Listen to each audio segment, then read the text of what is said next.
Di sini, adakah kamu beriman dengan sebahagian dan kamu tinggal sebahagian, kamu ingkar dengan sebahagian? Maka Allah kata, fama jazaa'u may yaf'alu dzalika minkum illa khizyun fil hayatid dunya. Maka tidak adalah balasan barang siapa yang lakukan hal ini, melainkan mereka semua akan dihina pada kehidupan dunia ini. Ya, kita hari ini tidak ditakuti pun, sedangkan kita hebat. Muslim ni hebat. Pada zaman dulu takut sangat gerun, walaupun sikit. Di Madinah tu menggerunkan negeri keliling dia yang sangat besar tamadunnya. Hari ini kita tak pun, padahal kita ketika itu ramai. Sebab apa? Allah yang jadikan kita hina. Kenapa? Selagi mana kita ambil sebahagian dan tinggal sebahagian, selagi itu kita Allah akan apa?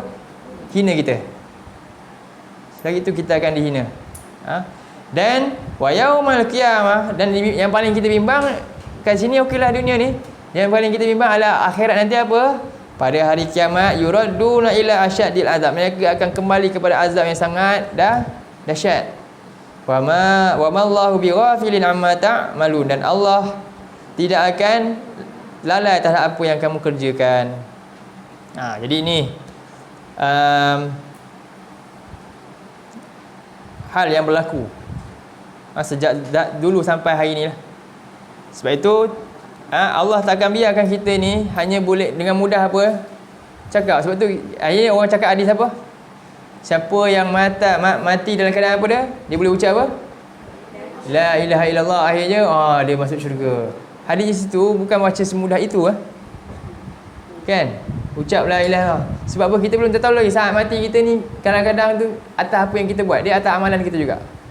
Dan belum tentu juga ucapan itu membenarkan. Sebab apa? Dia atas amalan kita nanti yang sebenar-benarnya. Sebab itu kalau kita kata Fir'aun saat mati dia ucap apa? Fir'aun saat mati dia ucap apa? Dia dapat tak ucap? Dapat. Tengok dia kata tapi dia tak tahu ubat lah. Dia ucap apa? Surah 9 ayat surah 10 kan? 10 ayat 90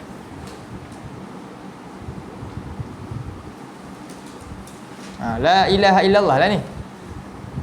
Kita tengok ayat 90. Surah Yunus surah 10 ayat 90.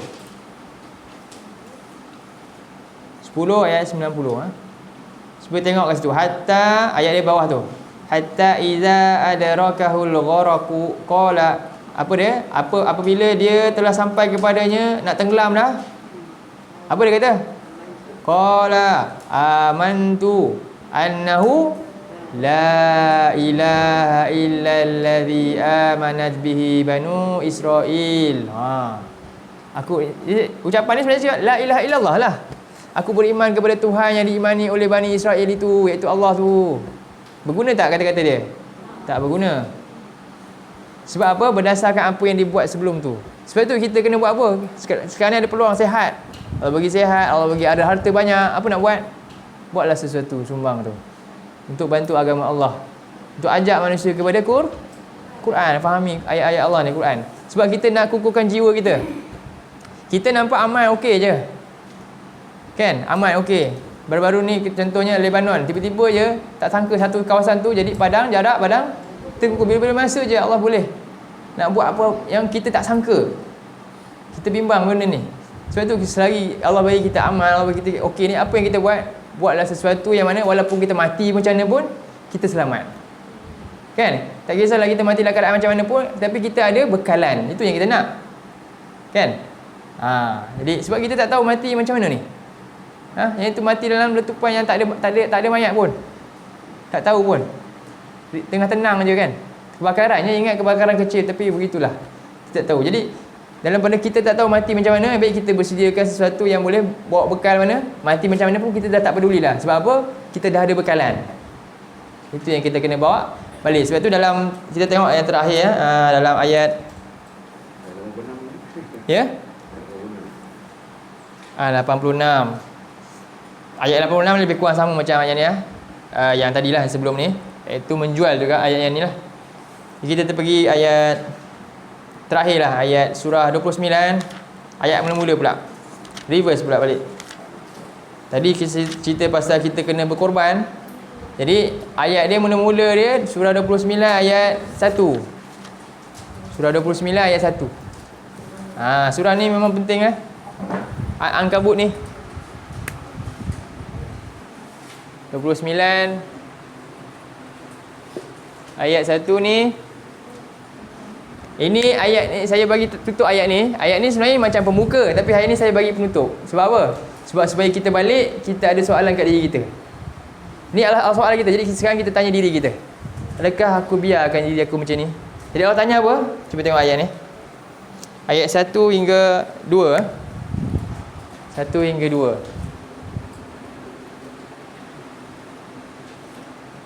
Baik, a'udzubillahi minasyaitonirrajim.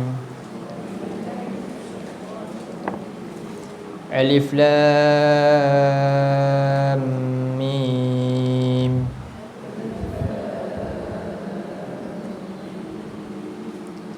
Ahasiban nasu ay yutraku ay yaqulu amanna wa hum la yuftanun.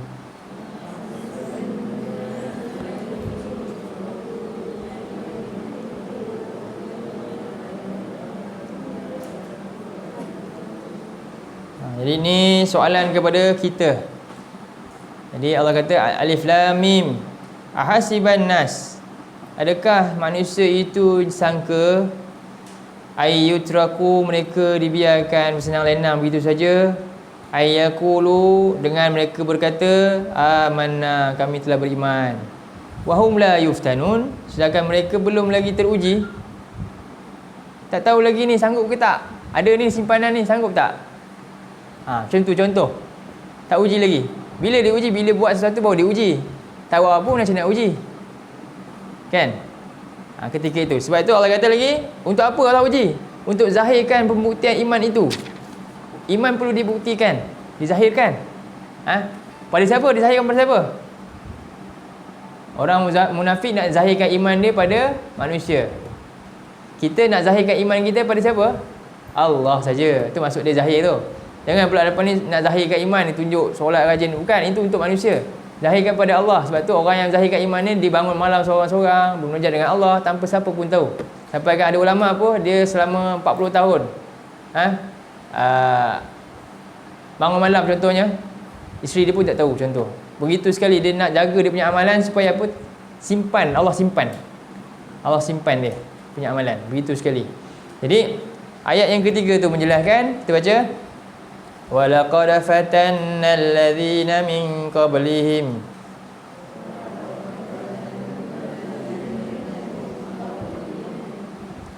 fala ya'lamanna Allahu alladhina sadaqu wa la ya'lamanna al-kadhibin.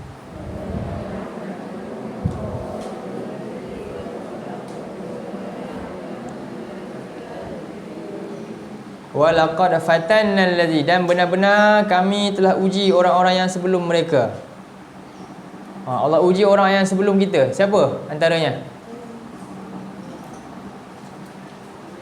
Lalu fala ya'lamanna allazina sadaqu, lalu benar-benar Allah tahu siapa yang benar-benar sadaq, benar dia kata dia beriman, wala ya'lamanna kadhibin, dan siapa yang sebenarnya tipu, dusta.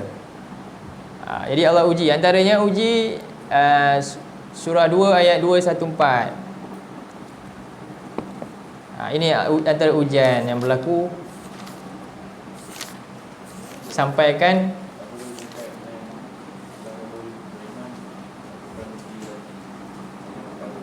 ya. Macam mana? Tak dengar?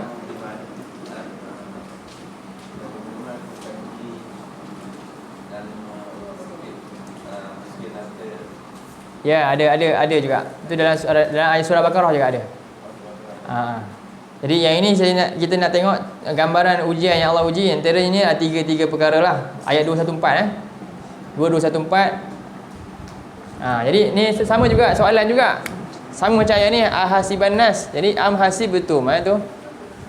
Yang ni surah 2 ayat 214. Sama ayat ni. Tanya diri kita. Jadi Allah kata, kita baca ayat ni. A'udzubillahi minasyaitonirrajim. أم حسبتم أن تدخلوا الجنة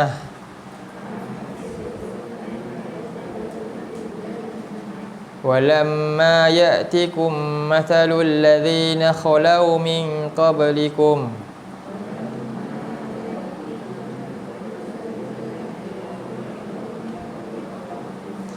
مستهم البأساء والضراء وزلزلوا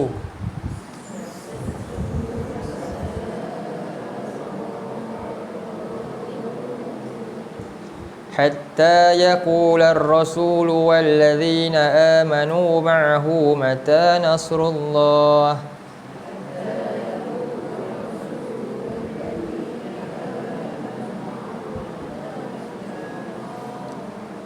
ألا إن نصر الله قريب.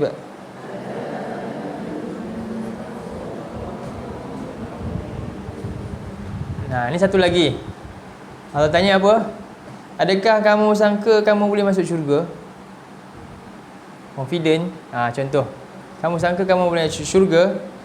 Walamma ya'tikum, sedangkan belum datang lagi kepada kamu mathalul ladzina khalau min qablikum, ujian keadaan yang buruk sebagaimana yang telah berlaku. Allah uji kepada orang yang menegakkan agama yang sebelum kamu. Apa berlaku pada mereka?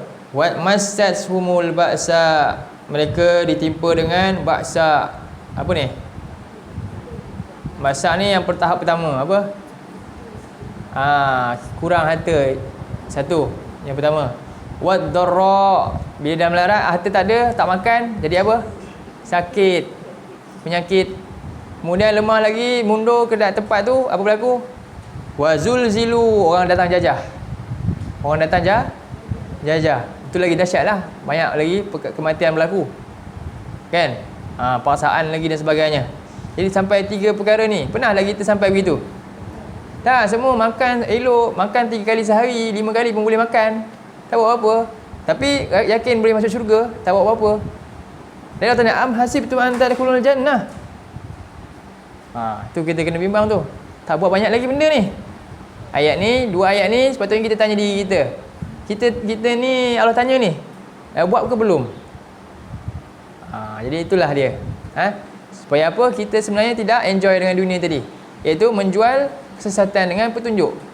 Kita tak sebar petunjuk, kita tutup petunjuk tu datang dan kita buat donor. Sedangkan tujuan petunjuk datang untuk kita apa? Allamahu, sebarkan. Ajak manusia, tapi tak buat apa-apa. Jadi ni kita bimbang. Masih lagi sibuk lagi keluarga kita dengan drama itu ini. Quran tak faham lagi, kita tahu, mereka tahu tak tahu. Tapi kita buat bodoh je, tengok saja. Buat tak tahu saja, peduli, tak nak tegur. Sebab apa? Tadi sebab kan cakap nanti kan. Tadi ayat itu lah. Dia lebih cinta kepada itu daripada Allah dan Rasul, tak sanggup. Jadi benda ni, banyak benda kan susah nak buat. Rasa macam mudah tapi cabaran. Bukan cabaran lah luar lagi. Dalam sendiri, dalam lingkup kita je pun cabaran dah besar lah.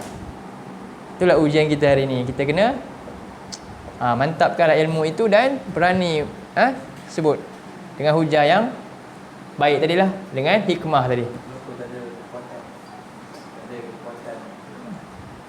Tak ada kekuatan. Jadi ayat habislah kita punya tadabbur hari ni Tak ada kekuatan itu kenapa? Apa dia? Perkara pokok tadi? Kenapa tak ada kekuatan? Saya ada satu jawapan je. Kenapa tak ada semangat? Nak bina semangat, kekuatan, keberanian macam sahabat Nabi ni sebab apa?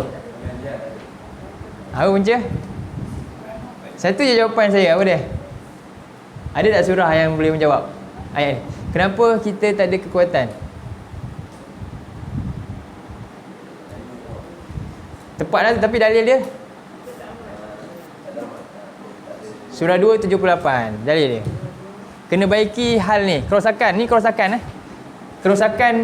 rohani kita, kerosakan jiwa kita, semua generasi kita hari ini umat Islam adalah ayat surah ni. Kita jangan nampak rosak, tercemar alam, tak. Alam ni memang itu rosak. Itu adalah kesan rosaknya hati manusia tadi. Jadi yang nak ubat sebenarnya nombor 1 di sini. Apa yang rosak? Apa yang masuk jahil? Ayat ni surah 2 ayat 78. Ya buka. Surah 2 ayat 78. Jadi kita kena baiki hal ni supaya berkurangan. Supaya hal ni kurang. Nak baiki, nak perfect tak boleh, tapi kurangkan. Kurangkan gejala buruk ini. Apa dia?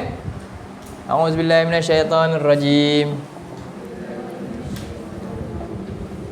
Wa minhum ummiyuna la ya'lamuna al-kitaba illa amani wa inhum illa yadhunnun.